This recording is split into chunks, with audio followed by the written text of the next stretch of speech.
முதன்மை செய்திகள் 50 செய்திகளை அடுத்தடுத்து பார்க்கலாம். 2026 தமிழ்நாட்டில் அமையும் தேசிய ஜனநாயக கூட்டணி ஆட்சியில் பாஜக அங்கம் வகிக்கும் என மத்திய அமைச்சரும் பாஜக மூத்த தலைவருமான அமித்ஷா தெரிவித்துள்ளார். நாளிதழ் ஒன்றிற்கு பேட்டியளித்த அவர், அதிமுகவை சேர்ந்த ஒருவரே முதல்வர் வேட்பாளர் என கூறிய போதும் அதிமுக பொதுச் செயலாளர் பழனிசாமி பெயரை குறிப்பிடவில்லை. பாஜக கூட்டணியில் விஜயின் தாவேகா இணையுமா என்ற கேள்விக்கு தேர்தல் வரும்போது அனைத்தும் தெளிவாகும் என்றும் அமித்ஷா கூறியுள்ளார். 2026 தேர்தலில் யார் தலைமையில் ஆட்சி என்பதை மத்திய அமைச்சர் அமித்ஷா மற்றும் அதிமுக பொதுச் செயலாளர் பழனிசாமி பேசி முடிவு செய்வார்கள் என்று பாஜக மாநில தலைவர் நயினார் நாகேந்திரன் தெரிவித்துள்ளார். நெல்லையில் செய்தியாளர்களிடம் பேசிய அவர், எடப்பாடி பழனிசாமி தலைமையில் ஆட்சி அமையும் என்று அமித்ஷா ஏற்கனவே கூறிவிட்டதாக தெரிவித்தார். தமிழகத்தில் தேசிய ஜனநாயக கூட்டணிதான் ஆட்சி அமைக்கும் என்பதை மத்திய அமைச்சர் அமித்ஷா உறுதியாக தெரிவித்திருப்பதாக பாஜக மூத்த தலைவர் தமிழிசை சவுந்தரராஜன் தெரிவித்துள்ளார். அமித்ஷாவின் பேட்டி குறித்து கருத்து தெரிவித்த அவர், கூட்டணிக்குள் குழப்பத்தை ஏற்படுத்த வேண்டாம் என்றும் அமித்ஷா தெளிவாக கூறிவிட்டதாக தெரிவித்தார். தமிழ்நாட்டில் கூட்டணி ஆட்சியை மக்கள் விரும்ப மாட்டார்கள் என்று அதிமுக முன்னாள் அமைச்சர் வைகை செல்வன் தெரிவித்துள்ளார். அமித்ஷாவின் பேட்டி குறித்து கருத்து தெரிவித்துள்ள அவர், ஒரே கட்சி ஆட்சி செய்ய வேண்டும் என்றுதான் மக்கள் விரும்புவார்கள் என்று தெரிவித்தார். தேசிய ஜனநாயக கூட்டணியால் தமிழகத்தில் ஆட்சி அமைக்க முடியாது என திமுக செய்தி தொடர்பாளர் TKS இளங்கோவன் தெரிவித்துள்ளார். புதிய தலைமுறைக்காக பேட்டியளித்த அவர், தேசிய ஜனநாயக கூட்டணி ஆட்சி என்பது அமித்ஷாவின் கனவுகளில் ஒன்று என்று குறிப்பிட்டார். படைப்பாளிகள் அவர்களின் வாழும் காலத்திலே போற்றப்பட வேண்டும் என்பதற்காகத்தான் சாகித்ய அகாடமி விருது பெற்றவர்களுக்கு 1 கோடி ரூபாய் மதிப்புள்ள வீட்டு வசதி வாரிய வீடு வழங்கப்படுவதாக முதல்வர் மு.க.ஸ்டாலின் தெரிவித்துள்ளார். சாகித்ய அகாடமி மற்றும் ஜவஹர்லால் நேரு பல்கலைக்கழகம் சிறப்பு நிலைத்துறை தமிழ்துறை இணைந்து நடத்திய கலைஞர் நூற்றாண்டு கருத்தரங்கை தொடக்கி வைத்து பேசிய முதல்வர், முன்னாள் முதல்வர் கருணாநிதியின் சிறப்பு மலரையும் வெளியிட்டார். சென்னையில் முதல்வர் மு.க.ஸ்டாலின் பங்கேற்ற கலைஞர் நூற்றாண்டு கருத்தரங்கு நிகழ்ச்சியில் விஜயின் புகைப்படங்களை சிலர் காண்பித்ததால் சலசலப்பு ஏற்பட்டது. நிகழ்ச்சியில் பங்கேற்ற மாணவரின் கைக்குட்டையில் விஜயின் புகைப்படம் பொறிக்கப்பட்டிருந்தது. இதனை காண்பித்து மாணவர்கள் ஆரவாரம் செய்தனர். பொறியியல் மாணவர் சேர்க்கைக்கான தரவரிசை பட்டியல் வெளியிடப்பட்டுள்ளது. இதில் காஞ்சிபுரம் மாணவி சொஹஷா பொதுப்பிரிவில் முதலிடம் பிடித்துள்ளார். நாமக்கல்லைச் சேர்ந்த கார்த்திகா 2ஆம் இடம் பிடித்துள்ளார். பொதுப்பிரிவு கலந்தாய்வு ஜூலை 14ஆம் தேதி தொடங்குகிறது. அரியலூர் மாவட்டம் மைக்கேல்பட்டியைச் சேர்ந்த மாணவர் அமலன் ஆண்டோ பொறியியல் கலந்தாய்வு தரவரிசை பட்டியலில் 200க்கு 200 கட் ஆஃப் மதிப்பெண் பெற்று மாநில அளவில் 3ஆம் இடம் பிடித்து அசத்தியுள்ளார். 12ஆம் வகுப்பில் 598 மதிப்பெண்கள் எடுத்திருந்த அமலன் ஆண்டோவின் பெற்றோர்கள் மகனின் அடுத்த சாதனையால் மகிழ்ச்சியும் பெருமிதமும் அடைந்துள்ளனர். கோவை மாவட்டம் வால்பாறையில் கனமழை பெய்தது. வால்பாறை சின்கோனா, சின்னக்கல்லார், பெரிய கல்லார், சோலையாறு அணை ஆகிய பகுதிகளில் மிக கனமழை பெய்ததால் மக்களின் இயல்பு வாழ்க்கை பாதிக்கப்பட்டது.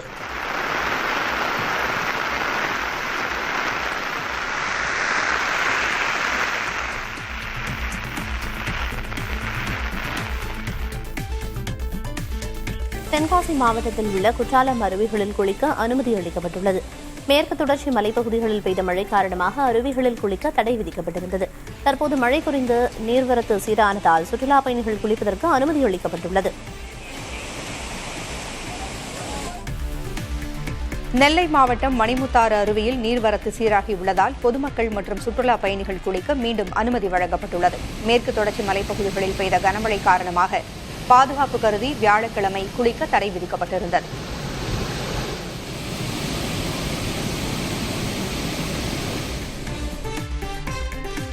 திருவள்ளூர் சிறுவன் கடத்தல் வழக்கில் புரட்சி பாரதம் கட்சித் தலைவர் பூவை ஜெகன்மூர்த்தி மூளையாக செயல்பட்டதாகவும் விசாரணைக்கு ஒத்துழைக்கவில்லை எனவும் சென்னை உயர்நீதிமன்றத்தில் காவல்துறை தரப்பில் தெரிவிக்கப்பட்டுள்ளது. அவரை கைது செய்து விசாரிக்க வேண்டியுள்ளதாக அரசு கூடுதல் வழக்கறிஞர் வாதாடினார். ஜெகன்மூர்த்தி சார்பில் ஆஜரான வழக்கறிஞர் சம்பந்தப்பட்டவர்களை மனுதாரர் பார்த்ததே இல்லை என்றும் வாக்குமூலத்தின் அடிப்படையிலான வழக்கு எனவும் கூறினார். கேரள மாநிலம் வயநாடு மாவட்டத்தில் பானசுரா சாகர் அணை முழு கொள்ளளவை எட்டியதை அடுத்து அணையிலிருந்து தண்ணீர் திறக்கப்பட்டுள்ளது. இதையடுத்து ஆற்றங்கரையோர மக்களுக்கு ஒலிபெருக்கி மூலம் மாவட்ட நிர்வாகம் எச்சரிக்கை விடுத்துள்ளது. அப்பகுதியில் தொடர்ச்சியாக பெய்யும் கனமழை காரணமாக அனைத்து ஆறுகளிலும் வெள்ளப்பெருக்கு ஏற்பட்டிருக்கிறது. கர்நாடகாவில் தொடர் கனமழை காரணமாக குடகு மாவட்டத்திற்கு கனமழை எச்சரிக்கை விடுக்கப்பட்டுள்ளது. உத்தரகன்னடம், தட்சிண கன்னடம், உடுப்பி, ஹாசன், ஷிமோகா மற்றும் சிக்மங்களூர் ஆகிய மாவட்டங்களுக்கும் கனமழை எச்சரிக்கை கொடுக்கப்பட்டுள்ளது. காவிரி படுகையில் கனமழை பெய்து வருவதால் நீர்த்தேக்கங்களுக்கு நீர்வரத்து அதிகரித்து வருகிறது. பாதுகாப்புத்துறை அமைச்சர் ராஜ்நாத் சிங் சீன பாதுகாப்புத்துறை அமைச்சர் டான் ஜூனுடன் நடைபெற்ற பேச்சுவார்த்தையின் போது எல்லை தாண்டிய பயங்கரவாதம் குறித்த இந்தியாவின் நிலைப்பாட்டை மீண்டும் உறுதிபட தெரிவித்தார். சீனாவின் கிங்டாவோவில் நடைபெற்ற ஷாங்காய் ஒத்துழைப்பு அமைப்பின் பாதுகாப்பு அமைச்சர்கள் மாநாட்டின் ஒரு பகுதியாக இச்சந்திப்பு நடைபெற்றது. தமிழக பாஜகவில் துணைத் தலைவர் பதவிகளின் எண்ணிக்கையை 10லிருந்து 12ஆக உயர்த்த கட்சி மேலிடத்திடம் வலியுறுத்தப்பட்டிருப்பதாக தகவல் வெளியாகியுள்ளது. அதிருப்தியில் உள்ள கட்சியினரை திருப்திப்படுத்தும் நோக்கில் இக்கோரிக்கை வைக்கப்பட்டுள்ளதாக தெரிகிறது. அதே சமயம் காங்கிரஸ் கட்சியை போன்று கோஷ்டிகள் அதிகமாகும் அபாயம் இருப்பதாகவும் பாஜக தொண்டர்கள் கவலை தெரிவித்துள்ளனர். அகமதாபாத்தில் நடைபெற்ற ரத யாத்திரையின் போது 3 யானைகள் திடீரென்று கட்டுப்பாட்டை இழந்து ஓடியதால் கூடியிருந்தோர் பதறிப்போயினர். அங்குள்ள ஜெகநாதர் கோவிலின் 148வது ரத யாத்திரை விழா வெகு சிறப்பாக நடைபெற்றது. இதை ஒட்டி நடைபெற்ற ஊர்வலத்தில் அலங்கரிக்கப்பட்ட 17 யானைகள் அணிவகுத்துச் சென்றன. கூட்டத்தின் ஆரவாரத்தைக் கண்டு 3 யானைகள் அச்சமடைந்து ஓடத் தொடங்கின.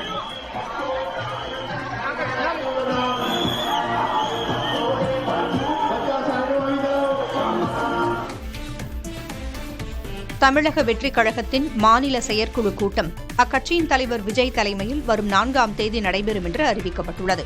பனையூரில் உள்ள கட்சியின் தலைமை நிலைய செயலகத்தில் நடைபெறவுள்ள இந்த கூட்டத்தில் கட்சி சார்பில் அடுத்தடுத்து மேற்கொள்ளப்பட வேண்டிய ஆக்கப்பூர்வ நடவடிக்கைகள் குறித்தும் விஜயின் நிகழ்வுகள், மக்கள் சந்திப்புகள் குறித்தும் கலந்துரையாடப்பட உள்ளதாக தெரிவிக்கப்பட்டுள்ளது. தென் மாவட்டம் மற்றும் கொங்கு மாவட்டங்களில் முதற்கட்டமாக மாவட்ட பொதுக்குழுவை கூட்ட பாமக நிறுவனர் மருத்துவர் ராமதாஸ் உத்தரவிட்டுள்ளார். அன்புமணிக்கும் மருத்துவர் ராமதாசுக்கும் இடையே மோதல் நீடித்து வரும் நிலையில் புதிதாக நியமனம் செய்த நிர்வாகிகள் அறிமுகம் மற்றும் மாவட்ட பொதுக்குழு கூட்டத்தை நடத்த ராமதாஸ் உத்தரவிட்டுள்ளார். பாமக நிறுவனர் ராமதாஸை அவரது தைலாபுரம் இல்லத்திற்கு சென்று காங்கிரஸ் மாநில தலைவர் செல்வ பெருந்தகை சந்தித்தார். இதனைத் தொடர்ந்து செய்தியாளர்களிடம் பேசிய அவர், இது அரசியல் ரீதியிலான சந்திப்பு இல்லை என்று விளக்கமளித்தார். கூட்டணி குறித்து மு.க.ஸ்டாலின் முடிவெடுப்பார் என்றும் செல்வ பெருந்தகை தெரிவித்தார். இது கூட்டணியும் இல்லை, அரசியலும் இல்லை, எந்த பிரச்சனையும் இல்லை. இது சந்திப்பு மரியாதை நிமித்தமான சந்திப்பு. திருப்பூரில் இந்து முன்னணி பிரமுகர் படுகொலை வழக்கில் கொலைக்கு உடந்தையாக இருந்த முன்னாள் இந்து முன்னணி நிர்வாகி சுமன், அவரது நண்பர் தமிழரசன் இருவரும் கைது செய்யப்பட்டனர். இவர்களிடம் விசாரணை நடத்திய காவல்துறையினர் நரசிம்ம பிரவீன், அஸ்வின் ஆகியோரை தேடி வருகின்றனர். தலைமறைவாக உள்ள இருவரும் தான் கொலையில் ஈடுபட்டிருப்பதாக ஒப்புதல் வாக்குமூலம் அளித்துள்ளனர். இந்திய பிரதமர் நரேந்திர மோடி அடுத்த வாரம் 5 வெளிநாடுகளுக்கான சுற்றுப்பயணத்தை தொடங்க உள்ளார். ஜூலை 6 மற்றும் 7ஆம் தேதிகளில் பிரேசிலின் ரியோ டி ஜெனிரோவில் நடைபெறவுள்ள பிரிக்ஸ் கூட்டமைப்பு நாடுகளின் உச்சி மாநாட்டில் பங்கேற்கிறார். அதைத் தொடர்ந்து டிரினிடாட், டொபாகோ, அர்ஜென்டினா, கானா, நமீபியா ஆகிய நாடுகளுக்கு மோடி பயணிக்க உள்ளார். வனவிலங்கு தாக்குதல்கள் தொடர்பாக வனத்துறை அமைச்சரின் கருத்திற்கு எதிராக கூடலூரில் அதிமுக உள்ளிட்ட எதிர்க்கட்சிகள் சார்பாக கண்டன ஆர்ப்பாட்டம் நடைபெற்றது. வால்பாறையில் சிறுத்தை தாக்கி சிறுமி உயிரிழந்த விவகாரம் தொடர்பாக பத்திரிகையாளர்களிடம் பேசிய அமைச்சர் ராஜகண்ணப்பன், வனவிலங்கு தாக்கி மனிதர்கள் இறப்பது வழக்கம்தான் என்று கூறியிருந்தார். புதுச்சேரி மக்களின் நீண்ட கால கோரிக்கையான மாநில அந்தஸ்து வழங்க வலியுறுத்தி டெல்லியில் பொதுநல அமைப்புகள் போராட்டம் நடத்தின. சட்டமன்ற உறுப்பினர் நேரு தலைமையில் நடைபெற்ற ஆர்ப்பாட்டத்தில் மத்திய அரசை வலியுறுத்தி முழக்கங்கள் எழுப்பப்பட்டன. மாநில அந்தஸ்து கோரி சட்டமன்றத்தில் 16 முறை தீர்மானம் நிறைவேற்றியும் மத்திய அரசு செவிசாய்க்கவில்லை என ஆர்ப்பாட்டத்தில் பங்கேற்றவர்கள் குற்றம் சாட்டினர்.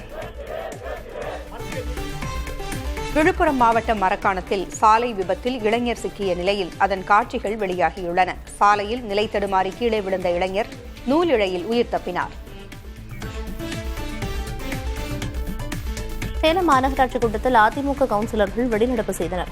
கடந்த மாதம் அதிமுக கவுன்சிலர் தாக்கப்பட்டதற்கு திமுக பெண் கவுன்சிலர் மீது நடவடிக்கை எடுக்கவில்லை என கூறி மேயர் ராமச்சந்திரனுக்கு எதிராக முழக்கமிட்டனர்.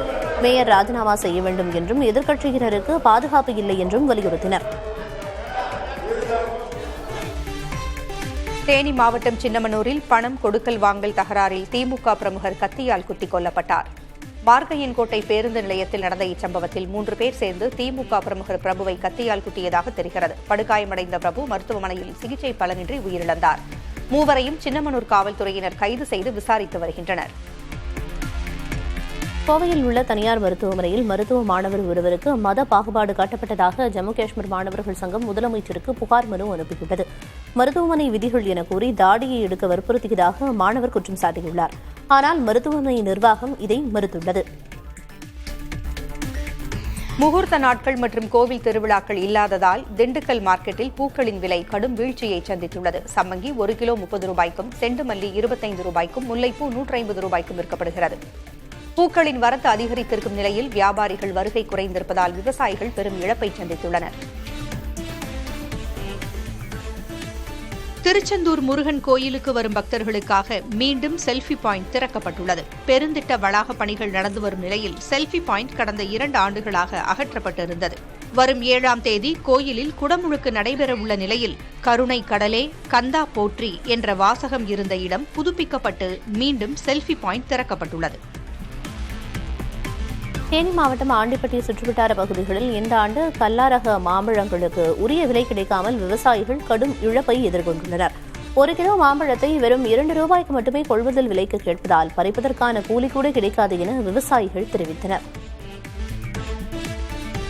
மதுரை மாநகராட்சியில் 150 கோடி ரூபாய் மதிப்பிலான வரி விதிப்பு பணத்தில் மோசடி செய்ததாக 5 பேர் கைது செய்யப்பட்டனர். அதிகாரிகளின் பாஸ்வேர்டுகளை பயன்படுத்தி பெரும் முறைகேடு நடந்துள்ளது அம்பலமாகியுள்ளது. கடந்த 3 ஆண்டுகளில் மண்டலங்கள் 2, 3, 4 மற்றும் 5 ஆகியவற்றில் ஆயிரக்கணக்கான கட்டணங்களுக்கு விதிகளை மீறி குறைவாக வரி நிர்ணயிக்கப்பட்டிருப்பதாக புகார் எழுந்துள்ளது. சென்னையில் நடைபெற்ற உலக மகளிர் தின நிகழ்ச்சியில் உதவி கோரிய பெண்ணுக்கு ஆளுநர் RN ரவி நலத்திட்ட உதவி வழங்கியுள்ளார். வாடகைக்கு ஆட்டோ எடுத்து ஓட்டுவதாக பெண் ஆட்டோ ஓட்டுநர் அமலா கூறிய நிலையில் அவருக்கு தமது நிதியிலிருந்து புதிய ஆட்டோவை வழங்க ஆளுநர் RN ரவி உத்தரவிட்டார். அதன்படி ஓட்டுநர் அமலாவிடம் புதிய ஆட்டோவை ஆளுநர் ரவி வழங்கினார்.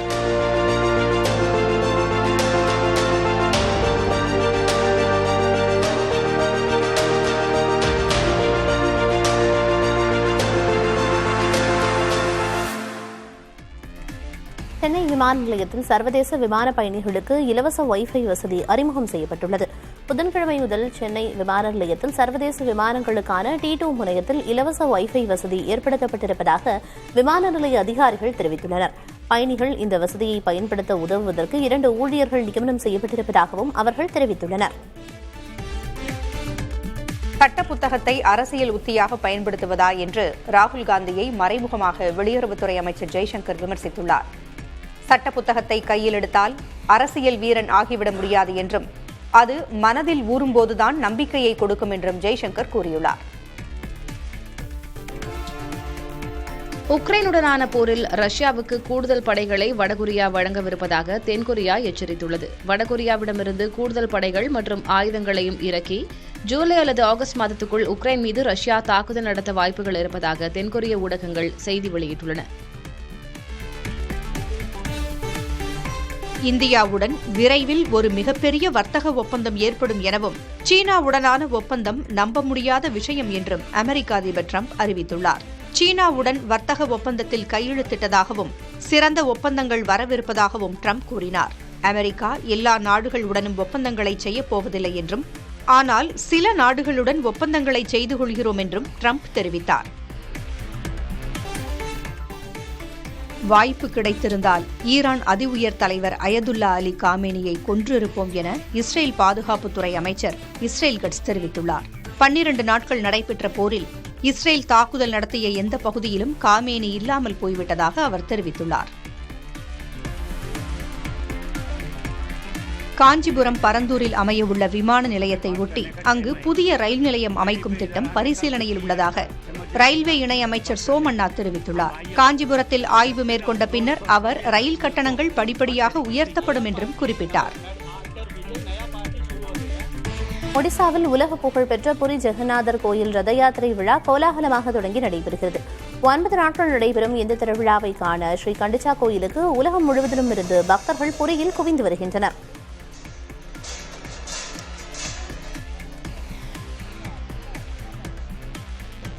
ஆஸ்கர் விருதுகளை வழங்கும் அகாடமி ஆஃப் மோஷன் பிக்சர் நிறுவனத்தில் உறுப்பினராக இணைய நடிகர் கமல்ஹாசன் உள்ளிட்ட 534 பேருக்கு அழைப்பு விடுக்கப்பட்டுள்ளது. ஒவ்வொரு ஆண்டும் இந்த அமைப்பில் இணைந்து விருதாளர்களை தேர்வு செய்வதற்கு சர்வதேச திரைப்பட பிரபலங்களுக்கு அழைப்பு விடுக்கப்படுகிறது. நடிகர்கள் கமல்ஹாசன், ஆயுஷ்மான் குரானா, திரைக்கதை ஆசிரியர் பாயல் கபாடியா உள்ளிட்ட 18 இந்தியர்களுக்கு இந்த ஆண்டு அழைப்பு விடுக்கப்பட்டுள்ளது. வியட்நாமில் மேற்கொள்ளப்பட்டு வரும் சட்ட சீர்திருத்தங்களின் ஒரு பகுதியாக மரண தண்டனைக்குரிய குற்றங்களின் பட்டியலில் இருந்து 8 குற்றங்கள் நீக்கப்பட்டுள்ளன. அதன்படி போரை தொடங்குவது, உளவு, போலி மருந்துகள் விற்பனை, போதைப்பொருள் கடத்தல், வருவாய்க்கு மீறி சொத்து குவிப்பு, லஞ்சம் பெறுவது உள்ளிட்ட குற்றங்களுக்கு இனி மரண தண்டனை விதிக்க முடியாது. மத்திய ஆப்பிரிக்க குடியரசின் தலைநகர் பாங்கியில் உள்ள உயர்நிலைப் பள்ளியில் வெடி விபத்து மற்றும் அதைத் தொடர்ந்து ஏற்பட்ட நெரிசல் காரணமாக 29 மாணவர்கள் உயிரிழந்தனர். சுமார் 260 பேர் காயமடைந்தனர். பள்ளியில் மின்சார மாற்றியின் கோளாறு சரி செய்யப்பட்டு மீண்டும் மின் இணைப்பு கொடுக்கப்பட்ட போது வெடி விபத்து ஏற்பட்டதாக தெரிகிறது. தாஜ்மஹாலின் முக்கிய கோபுரத்தில் நீர் கசியும் பிரச்சினை 6 மாதங்களுக்குள் சரி செய்யப்படும் என்று அதிகாரிகள் தெரிவித்தனர். முக்கிய கோபுரத்தில் ஏற்பட்ட கசிவு குறித்து தொல்லியல் துறை ஆய்வு நடத்தியது. தெர்மல் ஸ்கேனிங் முறையில் நடத்தப்பட்ட சோதனையில் முக்கிய கோபுரத்தில் கசிவு ஏற்படுவது உறுதி செய்யப்பட்டது. 73 மீட்டர் உயரத்தில் சேதம் ஏற்பட்டிருப்பதும் தெரியவந்தது. இந்தியாவுடன் வளர்ந்து வரும் உறவுகளை வலுப்படுத்தும் நோக்கில் வால்மார்ட் நிறுவன தலைவர் டக் மெக்மில்லன் தலைமையிலான உயர்மட்ட குழுவினர் பிரதமர் நரேந்திர மோடியை சந்தித்து முக்கிய ஆலோசனை நடத்தினார். பிளிப்கார்ட், போன்பே, வால்மார்ட் சோர்சிங் உள்ளிட்ட துறைகளில் முதலீடு செய்வது குறித்து அவர்கள் பேசியதாக தெரிகிறது. T20 மற்றும் ஒருநாள் போட்டிகளில் பயன்படுத்துவதை போன்ற ஸ்டாப் கிளாக் முறை டெஸ்ட் போட்டிகளிலும் பயன்படுத்தப்படும் என ICC அறிவித்துள்ளது. இந்த ஸ்டாப் கிளாக் விதிமுறை வரும் 2ஆம் தேதி முதல் அமலுக்கு வருகிறது. பந்துவீச்சிற்கு அதிக நேரம் எடுத்துக்கொள்வது நீண்டகால பிரச்சனையாக இருந்து வந்த நிலையில் டெஸ்ட் போட்டிகளிலும் இனி ஸ்டாப் கிளாக் முறை கையாளப்படும் என ICC குறிப்பிட்டுள்ளது. மேலும் பல செய்திகளுக்கு இணைந்திருங்கள் புதிய தலைமுறையோடு.